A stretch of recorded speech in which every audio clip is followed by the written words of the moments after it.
Hey, I'm Tom Seymour from VHS Massacre. It's been a while since I did a podcast. For those of you who are interested, I talk about independent films, everything from pre-production all the way up through releasing the film on streaming and even physical media like Blu-ray, which is very important. So right off the bat, well, if you're interested in this kind of stuff, if you're starting out, this might be good for people who are doing low-budget filmmaking and who kind of are interested in how to get started in it. And then also, if you're an established filmmaker, I'll be straight up of, what's working for me, what's not. This is cool. IndiePix, which streams some of our films, including Exorcism of Fleet Marish, which we put out in, I believe, 2022. They made all these cool shorts, so check out this short.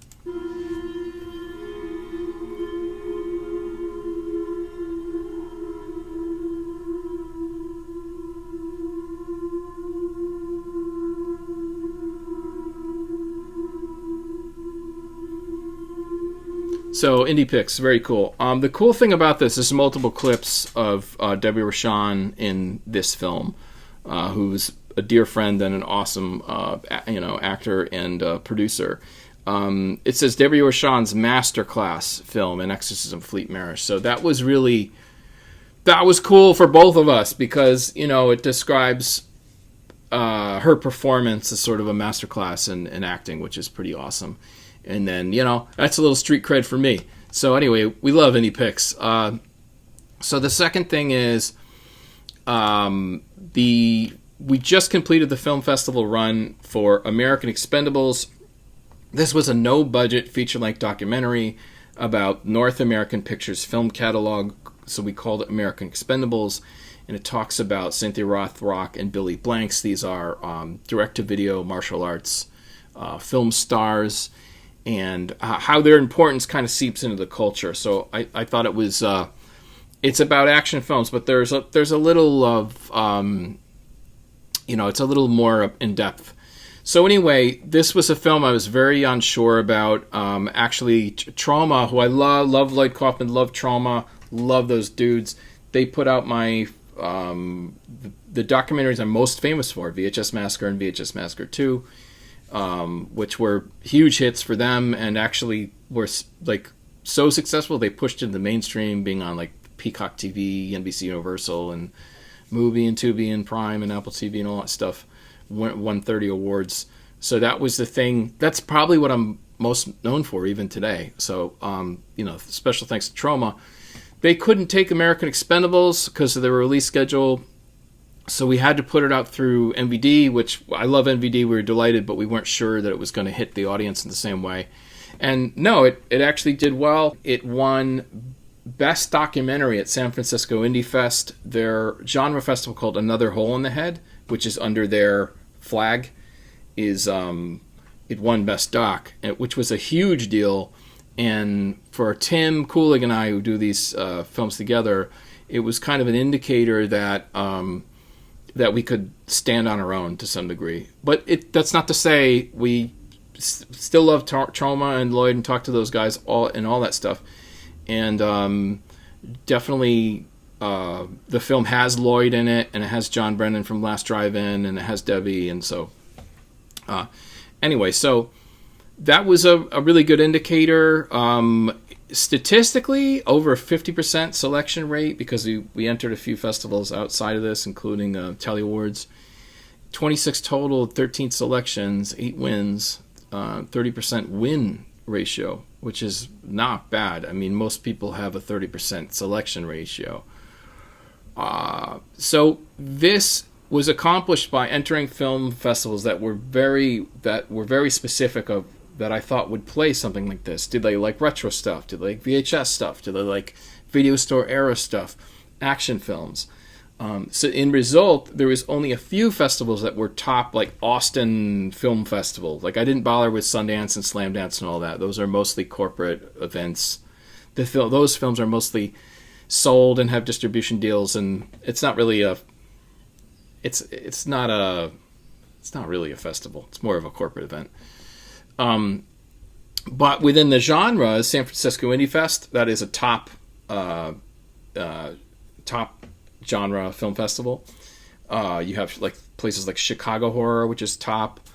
And then you have other ones that are just they're newer, but they're really hard hitting, like Vancouver Horror Show or Requiem Fear Fest, and Independent Horror Movie Awards, which is a really fun online contest. So there's a lot of very cool ones that I'm always psyched to be a part of. But that's the lesson, is just sort of hone in to festivals that you think will take your film. And that just comes with time, just learning more about how to focus what you enter. So I always say, like, you still have your dreams about if you want to enter Tribeca, you live in New York, all that stuff. You should still aim high, you should enter those, but just save some money to enter the ones that are more focused towards exactly what your film is, you know. So that's something to consider. When we hit streaming with American Expendables, MVD did a great job. We were able to get on Tubi. Fandango at Home was the first place it premiered, that and DirecTV. That was cool because Fandango at Home was more of like a gray area where like a film could still be in the theater, but it'd be on Fandango at Home. So that was like that was great, you know, and that kind of felt like our film was more like a studio film in that way. And then Tubi, I love Tubi. Tubi, Prime, Filmzy, Apple TV's okay.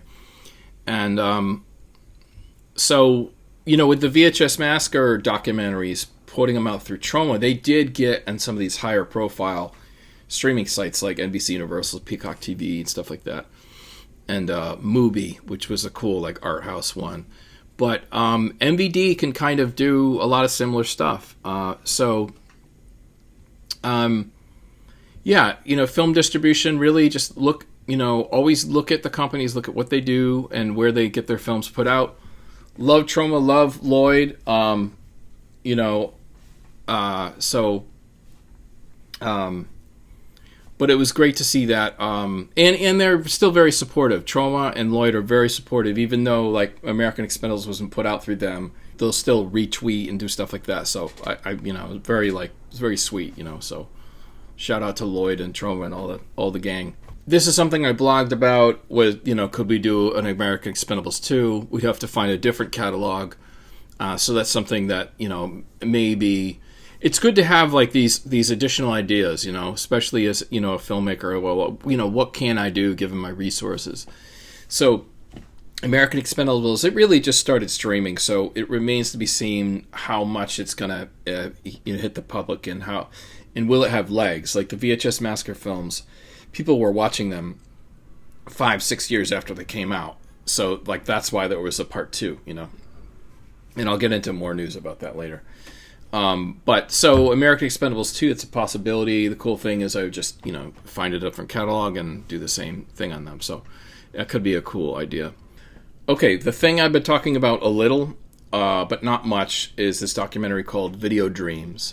And Video Dreams is, without saying too much about it, it's a bit autobiographical, but kind of tracks, you know, what's happened in for me as an independent filmmaker and the struggles I went through.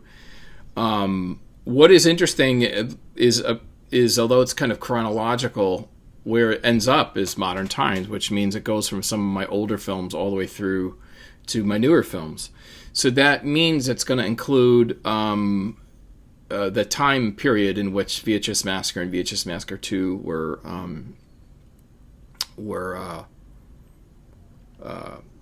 were happening.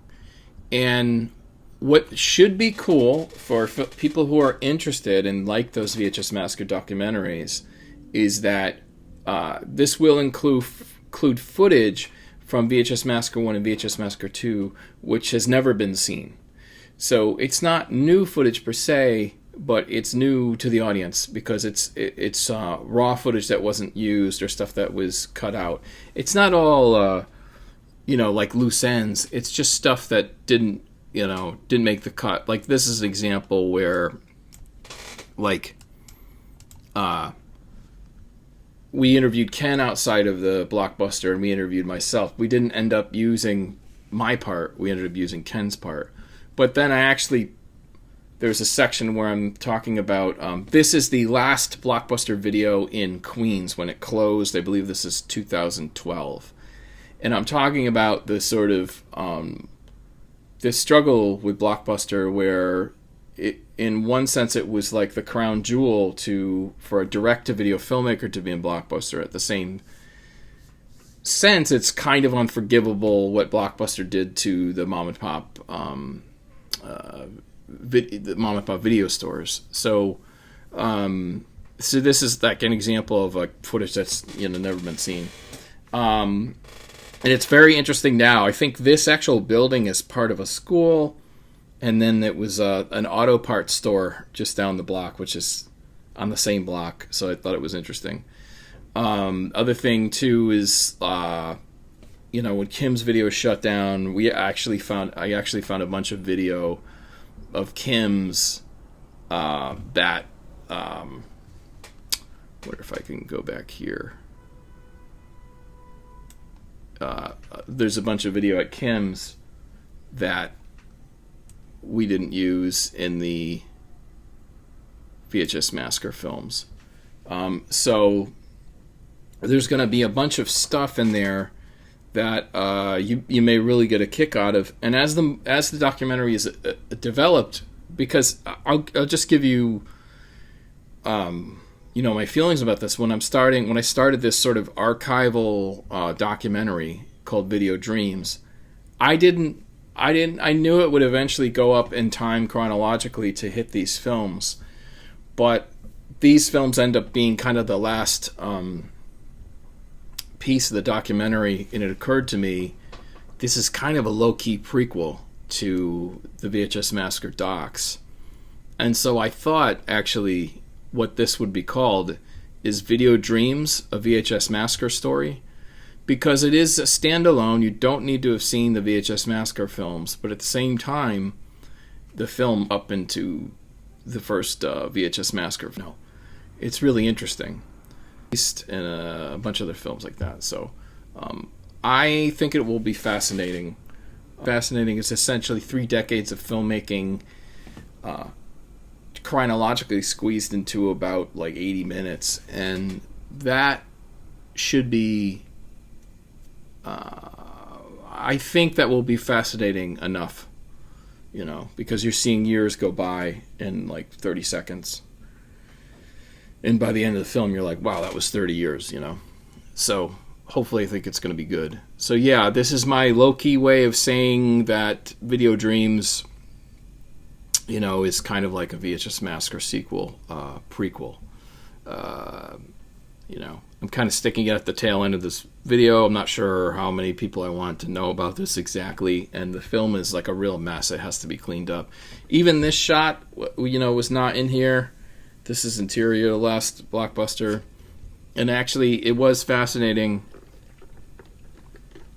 to go through these old drives and kind of remember, because this has literally been 10 years ago, over 10 years ago, 2013, was it 12 years ago? That shot of,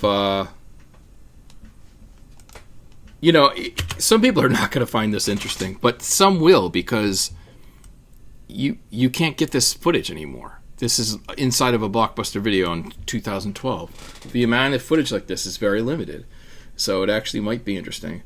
But we didn't include this in the doc because there's some camera noise movement, because we're using a T3i, and you can hear the sliding zoom lens, because it's not it's not electronic lens, but basically this was interesting because Ken pointed out that Dark Knight,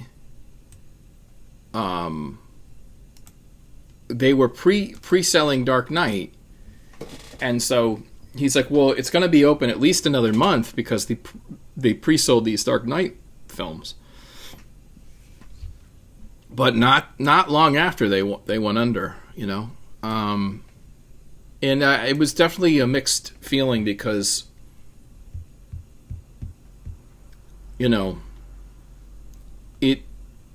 Blockbuster was a sort of shadow of itself. But, yeah, it was just really, really interesting. It was, as Ken pointed out, it wasn't necessarily celebratory when we were in there, or we couldn't believe it was open, and it was a little depressing. So, pretty fascinating stuff. Yeah, so I'll talk more about the plot of this documentary as it comes out, but it's definitely meaningful. I'm gonna dedicate it to my parents because I love my parents and they're always supportive of this wacky stuff I did. Good. I imagine I'll be working on it all of this year, and then maybe have it polished up. It depends. Depends how, but possible 2026 film festival run. And we'll have to see how it goes from there. And then after that, I think pretty much that's going to be, that might be it for the VHS Massacre documentaries. I think I'm going to have to find something else to do for a while. I don't know. Yeah, maybe American Expendables too. Who knows? Very interesting how New York has changed also, even in the past 12 years. So, pretty interesting. Okay, anyway, thanks for listening, and we'll see you next time.